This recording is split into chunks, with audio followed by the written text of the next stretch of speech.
Canada 'ਚ ਨਕਲੀ ਸੋਨਾ ਵੇਚ ਠੱਗੀ ਮਾਰਨ ਦੇ ਮਾਮਲੇ ਸਾਹਮਣੇ ਆਏ। ਦੱਸਾਂਗੇ ਪੁਲਿਸ ਨੇ ਕੀ ਜਾਣਕਾਰੀ ਦਿੱਤੀ ਤੇ ਕਿਵੇਂ ਰਹੋ ਸਾਵਧਾਨ। ਕੈਨੇਡਾ 'ਚ ਦਾਖਲ ਹੋਣ ਵਾਲਿਆਂ ਲਈ ਨਵੀਆਂ ਹਦਾਇਤਾਂ ਲਾਗੂ ਕੀਤੀਆਂ ਗਈਆਂ। ਬ੍ਰਿਟਿਸ਼ ਕੋਲੰਬੀਆ 'ਚ ਹੜ੍ਹ ਦੇ ਹਾਲਾਤ ਬਾਰੇ ਦੇਵਾਂਗੇ ਜਾਣਕਾਰੀ, ਨਾਲ ਹੀ ਦੱਸਾਂਗੇ ਕਿਹੜੇ ਰਾਹ ਅੱਜ ਬੰਦ ਕੀਤੇ ਗਏ। ਇੰਟਰਨੈਸ਼ਨਲ ਸਟੂਡੈਂਟਸ ਲਈ ਇਮੀਗ੍ਰੇਸ਼ਨ ਵਿਭਾਗ ਦੇ ਨਵੇਂ ਐਲਾਨ ਬਾਰੇ ਵੀ ਦੱਸਾਂਗੇ। ਐਡਮਿੰਟਨ 'ਚ ਸੜਕ ਹਾਦਸੇ 'ਚ ਇੱਕ ਮੌਤ ਤੇ ਪੀਜੇ ਤੋਂ ਕਿਵੇਂ ਕੀਤੀ ਜਾ ਰਹੀ ਸੀ ਨਸ਼ਾ ਤਸਕਰੀ, ਦੇਵਾਂਗੇ ਜਾਣਕਾਰੀ।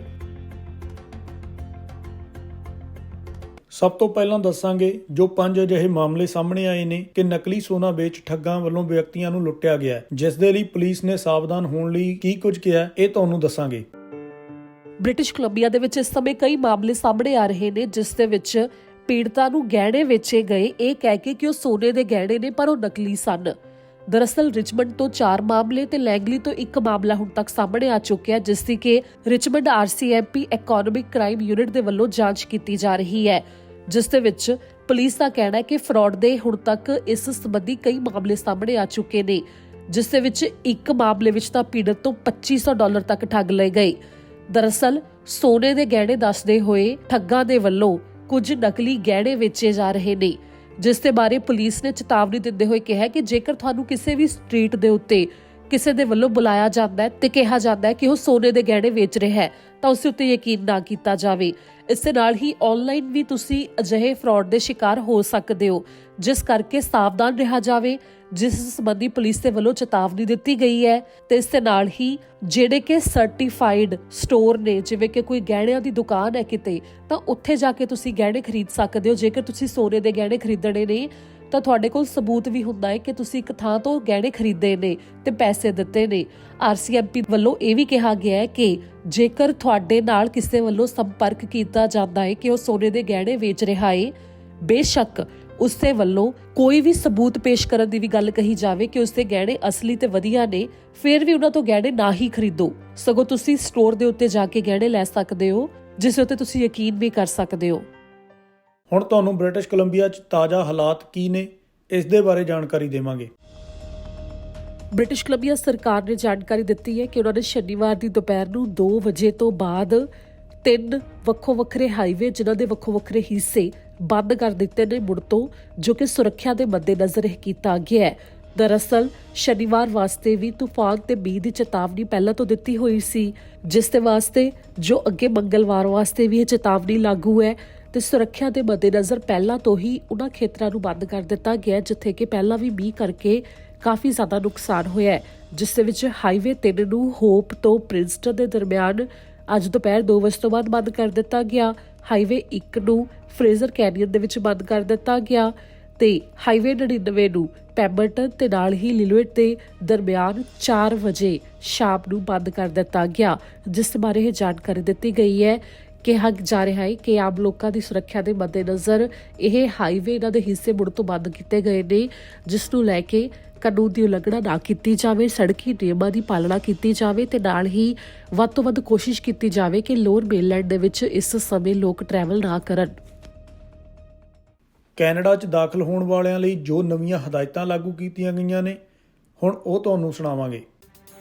ਕੈਨੇਡਾ ਵਿੱਚ ਨਵੀਆਂ ਟਰੈਵਲ ਹਦਾਇਤਾਂ ਤੁਰੰਤ ਲਾਗੂ ਕੀਤੀਆਂ ਗਈਆਂ ਨੇ, ਜਿਸ ਦੇ ਵਿੱਚ ਖਾਸ ਤੌਰ ਦੇ ਉੱਤੇ ਕਿਹਾ ਗਿਆ ਹੈ ਕਿ ਕੋਈ ਵੀ ਪ੍ਰਵਾਸੀ ਜੇਕਰ ਉਹ ਦੱਖਣੀ ਅਫਰੀਕਾ ਹੋ ਕੇ ਆਇਆ ਹੋਵੇ ਪਿਛਲੇ 14 ਦਿਨ ਦੇ ਵਿੱਚ, ਤਾਂ ਉਹਨਾਂ ਨੂੰ ਕੈਨੇਡਾ ਦੇ ਵਿੱਚ ਦਾਖਲ ਨਹੀਂ ਹੋਣ ਦਿੱਤਾ ਜਾਵੇਗਾ। ਦਰਅਸਲ ਕੋਵਿਡ-19 ਦੀ ਇੱਕ ਨਵੀਂ ਕਿਸਮ ਫੈਲ ਰਹੀ ਹੈ। ਇਹ ਵੀ ਦਾਅਵਾ ਕੀਤਾ ਜਾ ਰਿਹਾ ਹੈ ਕਿ ਕੋਵਿਡ-19 ਦੀ ਉਸ ਕਿਸਮ ਦੇ ਉੱਤੇ ਕੋਵਿਡ-19 ਦੇ ਟੀਕਿਆਂ ਦਾ ਅਸਰ ਵੀ ਘੱਟ ਹੋ ਸਕਦਾ ਹੈ, ਜਿਸ ਦੇ ਬਾਰੇ ਸ਼ੁੱਕਰਵਾਰ ਨੂੰ ਸਿਹਤ ਮੰਤਰੀ ਦੇ ਵੱਲੋਂ ਜਾਣਕਾਰੀ ਦਿੱਤੀ ਗਈ ਕਿ ਉਹ ਟਰੈਵਲ ਹਦਾਇਤ ਨੂੰ ਤੁਰੰਤ ਲਾਗੂ ਕਰ ਰਹੇ ਨੇ। ਜੇਕਰ ਕੋਈ ਵੀ ਦੱਖਣੀ ਅਫਰੀਕਾ ਤੋਂ ਬੇਸ਼ੱਕ ਸਿੱਧਾ ਆ ਰਿਹਾ ਹੋਵੇ ਜਾਂ ਫਿਰ ਪਿਛਲੇ 14 ਦਿਨ ਦੇ ਵਿੱਚ ਉਹ ਉੱਥੇ ਟਰੈਵਲ ਕਰਕੇ ਆਇਆ ਹੋਵੇ, ਤਾਂ ਉਹਨਾਂ ਨੂੰ ਕੈਨੇਡਾ ਵਿੱਚ ਦਾਖਲ ਹੋਣ ਨਹੀਂ ਦਿੱਤਾ ਜਾਵੇਗਾ। ਤੇ ਜੇਕਰ ਉਹ ਕੋਈ ਕੈਨੇਡਾ ਵਾਸੀ ਹੈ ਤਾਂ ਉਹਨਾਂ ਨੂੰ ਹੁਣ ਕੁਆਰੰਟਾਈਨ ਦੇ ਵਾਸਤੇ ਕਿਹਾ ਜਾਵੇਗਾ ਤੇ ਨਾਲ ਹੀ ਕੋਵਿਡ-19 ਦਾ ਟੈਸਟ ਹੈ ਜੋ ਉਹ ਵੀ ਕੀਤਾ ਜਾਵੇਗਾ, ਜਿਸ ਦੇ ਬਾਰੇ ਇਹ ਜਾਣਕਾਰੀ ਸਾਂਝੀ ਕੀਤੀ ਗਈ ਹੈ। ਇਸ ਦੇ ਬਾਰੇ ਦੱਸਿਆ ਗਿਆ ਕਿ ਜਦੋਂ ਤੱਕ ਨੈਗੇਟਿਵ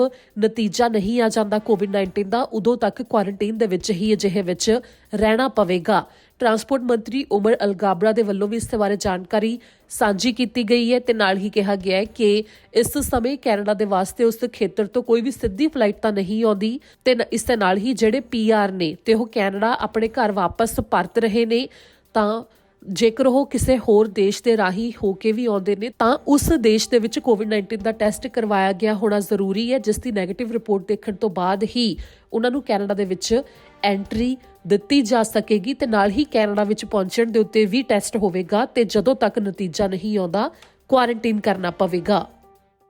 ਐਡਮਿੰਟਨ 'ਚ LRT ਨਾਲ ਬੁੱਧਵਾਰ ਨੂੰ ਇੱਕ ਗੱਡੀ ਦੀ ਟੱਕਰ ਹੋਈ ਸੀ। ਉਸ ਮਾਮਲੇ ਦੀ ਪੁਲਿਸ ਨੇ ਅਪਡੇਟ ਸਾਂਝੀ ਕੀਤੀ ਹੈ। ਐਡਮਿੰਟਨ ਪੁਲਿਸ ਨੇ ਜਾਣਕਾਰੀ ਦਿੱਤੀ ਹੈ ਕਿ ਇਸ ਹਫਤੇ ਜੋ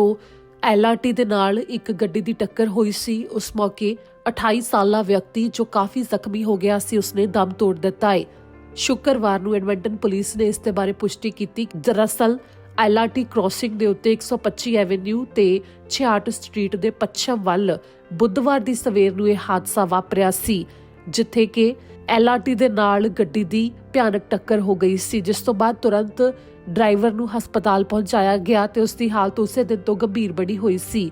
ਤੇ ਸ਼ੁੱਕਰਵਾਰ ਨੂੰ ਉਸਨੇ ਦਮ ਤੋੜ ਦਿੱਤਾ। ਪੁਲਿਸ ਅਧਿਕਾਰੀਆਂ ਦੇ ਵੱਲੋਂ ਹਾਦਸੇ ਦੇ ਪਿੱਛੇ ਕਾਰਨ ਹਜੇ ਸਪਸ਼ਟ ਨਹੀਂ ਕੀਤਾ ਗਿਆ, ਜਿਨ੍ਹਾਂ ਦੇ ਵੱਲੋਂ ਕਿਹਾ ਜਾ ਰਿਹਾ ਹੈ ਕਿ ਮਾਮਲੇ ਦੀ ਜਾਂਚ ਕਰ ਰਹੇ ਨੇ। ਜੇਕਰ ਕਿਸੇ ਨੂੰ ਵੀ ਇਸ ਮਾਮਲੇ ਦੇ ਬਾਰੇ ਕੋਈ ਹੋਰ ਜਾਣਕਾਰੀ ਹੋਵੇ ਤਾਂ ਐਡਮਿੰਟਨ ਪੁਲਿਸ ਦੇ ਨਾਲ 780 423 4567 ਦੇ ਉੱਤੇ ਫੋਨ ਕਰਕੇ ਜਾਣਕਾਰੀ ਸਾਂਝੀ ਕੀਤੀ ਜਾ ਸਕਦੀ ਹੈ। ਐਡਮਿੰਟਨ ਤੋਂ ਹੀ ਇੱਕ ਪੀਜ਼ੇ ਤੋਂ ਨਸ਼ਾ ਤਸਕਰੀ ਦਾ ਕੰਮ ਚਲਾਇਆ ਜਾ ਰਿਹਾ ਸੀ, ਜਿਸ ਦਾ ਪੁਲਿਸ ਨੇ ਪਰਦਾਫਾਸ਼ ਕੀਤਾ ਹੈ।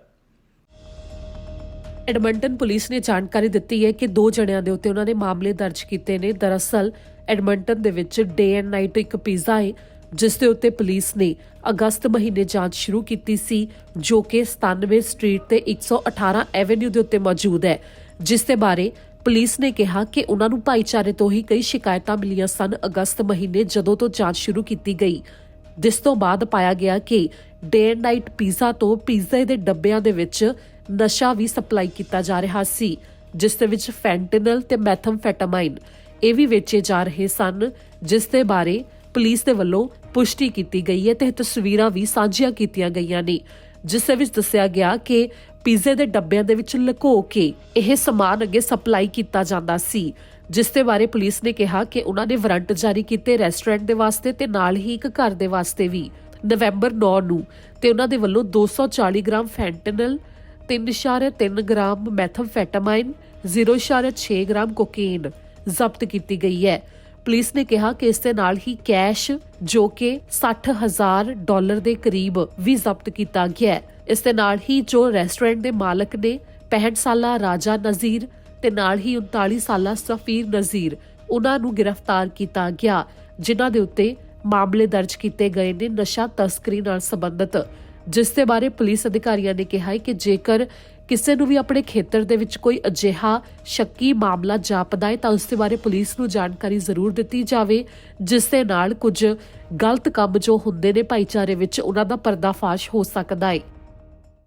ਇੰਟਰਨੈਸ਼ਨਲ ਸਟੂਡੈਂਟਸ ਲਈ ਇਮੀਗ੍ਰੇਸ਼ਨ ਵਿਭਾਗ ਨੇ ਐਲਾਨ ਕੀਤਾ ਹੈ, ਜਿਸ 'ਚ ਆਨਲਾਈਨ ਪੜ੍ਹਾਈ ਸੰਬੰਧੀ ਇਹ ਐਲਾਨ ਕੀਤਾ ਗਿਆ ਹੈ, ਜਿਸ ਦੇ ਬਾਰੇ ਇਸ ਰਿਪੋਰਟ 'ਚ ਸਾਰੀ ਜਾਣਕਾਰੀ ਤੁਹਾਨੂੰ ਸੁਣਾਵਾਂਗੇ। ਕੈਨੇਡਾ ਦੇ ਇਮੀਗ੍ਰੇਸ਼ਨ ਵਿਭਾਗ ਨੇ ਇੰਟਰਨੈਸ਼ਨਲ ਸਟੂਡੈਂਟਸ ਦੇ ਵਾਸਤੇ ਜਾਣਕਾਰੀ ਜਾਰੀ ਕੀਤੀ ਹੈ, ਖਾਸ ਤੌਰ ਦੇ ਉੱਤੇ ਉਹ ਸਟੂਡੈਂਟ ਜਿਨ੍ਹਾਂ ਨੇ ਕੈਨੇਡਾ ਦੇ ਬਾਹਰਲੇ ਮੁਲਕਾਂ ਤੋਂ ਹਜੇ ਦਾਖਲਾ ਲਿਆ ਹੋਇਆ ਕੈਨੇਡਾ ਦੇ ਯੂਨੀਵਰਸਿਟੀਆਂ ਜਾਂ ਕਾਲਜਿਸ ਦੇ ਵਿੱਚ, ਪਰ ਉਹ ਹਜੇ ਇੱਥੇ ਪਹੁੰਚ ਨਹੀਂ ਸਕੇ, ਤੇ ਨਾਲ ਹੀ ਉਹ ਵਿਦਿਆਰਥੀ ਜਿਨ੍ਹਾਂ ਦੀ ਜਨਵਰੀ ਤੋਂ ਪੜ੍ਹਾਈ ਸ਼ੁਰੂ ਹੋਣੀ ਹੈ ਤੇ ਹਜੇ ਤੱਕ ਉਹਨਾਂ ਨੂੰ ਵੀਜ਼ਾ ਨਹੀਂ ਮਿਲਿਆ, ਜਿਸ ਕਰਕੇ ਉਹ ਹਜੇ ਕੈਨੇਡਾ ਵਿੱਚ ਦਾਖਲ ਨਹੀਂ ਹੋ ਸਕਦੇ, ਤੇ ਉਹਨਾਂ ਦੇ ਵਾਸਤੇ ਜਿਵੇਂ ਕਿ ਪਹਿਲਾਂ ਦਸੰਬਰ 31, 2021 ਤੱਕ ਹੀ ਆਖਰੀ ਤਰੀਕ ਸੀ ਕਿ ਉਹ ਆਨਲਾਈਨ ਪੜ੍ਹਾਈ ਕਰ ਸਕਦੇ ਸਨ, ਪਰ ਇਸ ਦੇ ਵਿੱਚ ਹੁਣ ਵਾਧਾ ਕਰ ਦਿੱਤਾ ਗਿਆ ਹੈ। ਜੇਕਰ ਕੋਈ ਇੰਟਰਨੈਸ਼ਨਲ ਵਿਦਿਆਰਥੀ ਕੈਨੇਡਾ ਤੋਂ ਬਾਹਰਲੇ ਮੁਲਕਾਂ ਦੇ ਵਿੱਚ ਮੌਜੂਦ ਹੈ ਤਾਂ ਉੱਥੇ ਤੋਂ ਉਹ ਹੁਣ ਅੱਗੇ ਅਗਸਤ 31, 2022 ਤੱਕ ਆਨਲਾਈਨ ਪੜ੍ਹਾਈ ਕਰ ਸਕਦੇ ਨੇ, ਤੇ ਉਹਨਾਂ ਦੇ ਆਨਲਾਈਨ ਪੜ੍ਹਾਈ ਕਰਨ ਦੇ ਨਾਲ ਉਹਨਾਂ ਦੇ ਅੱਗੇ ਜਾ ਕੇ ਵਰਕ ਪਰਮਿਟ ਮਿਲਣ ਦੇ ਵਿੱਚ ਦਿੱਕਤ ਨਹੀਂ ਆਵੇਗੀ, ਜਿਸ ਦੇ ਬਾਰੇ ਕੈਨੇਡਾ ਦੇ ਇਮੀਗ੍ਰੇਸ਼ਨ ਵਿਭਾਗ ਦੇ ਵੱਲੋਂ ਤਾਜ਼ਾ ਐਲਾਨ ਕੀਤਾ ਗਿਆ ਹੈ। ਇੱਥੇ ਇਹ ਵੀ ਹੈ ਕਿ ਇਹ ਐਲਾਨ ਉਹਨਾਂ ਵਿਦਿਆਰਥੀਆਂ ਲਈ ਹੀ ਲਾਗੂ ਹੁੰਦਾ ਹੈ ਜਿਹੜੇ ਕਿ ਕੈਨੇਡਾ ਦੇ ਬਾਹਰਲੇ ਮੁਲਕਾਂ ਵਿੱਚ ਮੌਜੂਦ ਨੇ, ਤੇ ਜੇਕਰ ਕੋਈ ਕੋਈ ਇੰਟਰਨੈਸ਼ਨਲ ਵਿਦਿਆਰਥੀ ਕੈਨੇਡਾ ਦੇ ਅੰਦਰ ਮੌਜੂਦ ਹੈ ਤਾਂ ਉਹਨਾਂ ਉੱਤੇ ਇਹ ਲਾਗੂ ਨਹੀਂ ਹੁੰਦਾ। ਜਿਨ੍ਹਾਂ ਦਾ